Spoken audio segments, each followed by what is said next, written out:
Ikaze mu kiganiro inozabuhanga.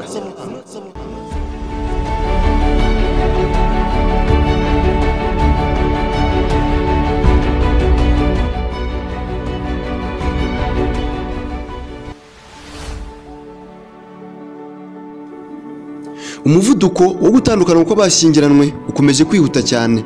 Nta munsi ushira nta bashyingiranwe batandukanye. Baba abantu twumva ngo bubaha Imana cyangwa se abatubaha Imana, abafite amafaranga cyangwa se abadafite amafaranga, abize n'abatarize, abayobozi n'abatari abayobozi, bose iki kibazo baragisangiye. Kera iyo twabaga twumvise ngo umugabo yishe umugore we cyangwa se umugore yishe umugabo we, yabaga ari inkuru idasanzwe, ariko muri iyi minsi byabaye amakuru asanzwe. Mbahaye ikaze mu kiganiro inozabuhanga. Umugambi w'Imana ku gushyingiranwa kw'abakundana bakabana neza mu mahoro, nabo bakazagira ababakomokaho, ndavuga abana, ubu wahindutse umugambi wa Satani. Ndagira ngo nkubwire impamvu itera ibi byose. Hari ahantu n'uburyo dukoramo amakosa cyane, ngaya amakosa agera muri 7 ugomba kumenya kandi ukayirinda mbere yo gushyingiranwa n'uwo mukundana cyangwa se mwubaka urugo.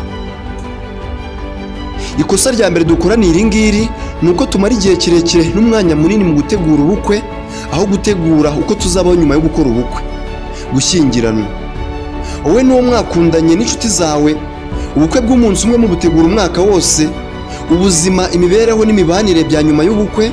Ibi ngibi bikorwa mu gihe cy'icyumweru kimwe mu itorero.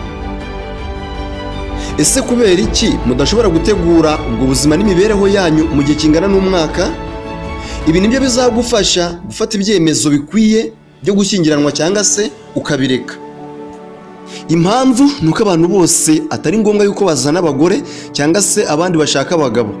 Niyo mpamvu bamwe bumva ngo bafashe amadeni yo kugira ngo bakoreshe ubukwe, nyuma yaho agateza utwe twose yari afite kugira ngo yishyure amadeni. Ahangaha urahita wumva ibizakurikiraho. Ese kubera iki dukora ibi ngibi? Ikosa rya kabiri dukora, iyi mvugo yo kuvuga ngo sinareka mama wanjye ngo ababare cyangwa se ahangayike nyuma yuko wubaka urugo, ni nziza ariko igira akaga gakomeye cyane mu mibanire myiza y'urugo rwanyu. Hari umuntu mwagira inama abasore, arababwira ati niba ushaka ko urugo rwanyu rugira amahoro, wowe n'uwo mugiye gushakana, uzabanze urebe mama w'uwo mukobwa cyangwa se nyina w'uwo mukobwa mugiye gushakana uburyo abanye n'umugabo we. Ibi ngibi nabonye ari ingenzi kubibwira abasore n'inkumi bafite umugambi wo kubaka urugo, kuko impfu ziterwa n'abashakanye zirababaza cyane. Ikosa rya gatatu ugomba kwitondera mbere y'uko wubaka urugo ni iyi mvugo ngo sinshobora gukoresha amafaranga nishakiye nkoresheje ubwenge bwanjye kubw'ibibazo byo mu rugo. Ni imvugo ishobora gutera akaga gakomeye cyane. Ikindi kandi ni n'agasuzuguro ku Mana iyo yavuze ngo gushyingiranwa bituma uwo mwashakanye muba umubiri umwe. None se wa musore we, iyi mvugo yo kuvuga ngo amafaranga yanjye yavuye mu bwenge bwanjye irava he mu mubiri umwe? Rekana n'ubu buturage bwo kumva ko icyanjye ari icyanjye, icyawe kikaba icyacu. Gusa urubyiruko rurimo kunyumva, ibi ngibi ntimukazabikore. Ikosa rya kane dukora ni iri ngiri. Mbere y'uko dushyingiranwa ngo tubane n'abo dukundana nabo, turagenda tukipimisha sida gusa aho kugira ngo dupimwe byose. Ngo badupime sida, nibarangiza badupime n'ubwenge. Ushobora kwisanga warashakanye n'umusazi akakwica. Ni ngombwa kumenya ngo ese uyu muntu tugiye gushyingiranwa, tugiye kubana, iyo arakaye abigenza ate, akora iki? Hari igihe iyo arakaye akubita. Ibi ngibi nubimenya kare bizagufasha kumenya uko uzajya witwara kuri iyo ndwanyi. Ibitari ibyo ngibyo kakubayeho. Muri iyi minsi abagore basigaye bakubita kandi bagakubita bakica. Hari n'undi noneho iyo arakaye ahita ajya gushaka aba ex be, abo bakundanye mbere y'uko mubana, kugira ngo bamumare uburakari. Ahangaha rero nihita uvuga uti ibuye ntiryakura irindi, ugahita ujya gushaka inyundo cyangwa umutarimba. Hariho n'undi iyo yarakaye akesha ijoro ryose ari kunywa mu kabari. Urakeka ko ahangaha muzarwubaka? Mukoresha ubwenge bwanyu mu gusesengura ibibera mu ngo, mwirinda ibyatereye amakosa mbere y'uko mushaka umugozi mukimanika mu kiziriko. Ikosa rya gatanu tugomba kwirinda mbere y'uko twubaka urugo ni uko tujya gushyingiranwa tukubakana urugo n'abakunzi b'abantu benshi. Kubera ko umukunzi wamaze gutandukana n'abarenga 10 n'abandi, hariho n'abageza muri 40, hanyuma ahuye nawe uramubeshya aragukunze, ariko nyamara wibuke yuko mbere atarahura nawe wowe udukabutura n'udusaha wiyambitse hari uwo yakundaga cyane nk'isazi ku nka. Niba ukunze kunda umuntu umwe wikwirukanka mu basore bose cyangwa mu bakobwa bose, uwawe arahari ntahazajya, uwo muzakundana arahari, ibyo wakora byose niwe muzabana, ahubwo wowe senga Imana kuko umukunzi wawe arahari.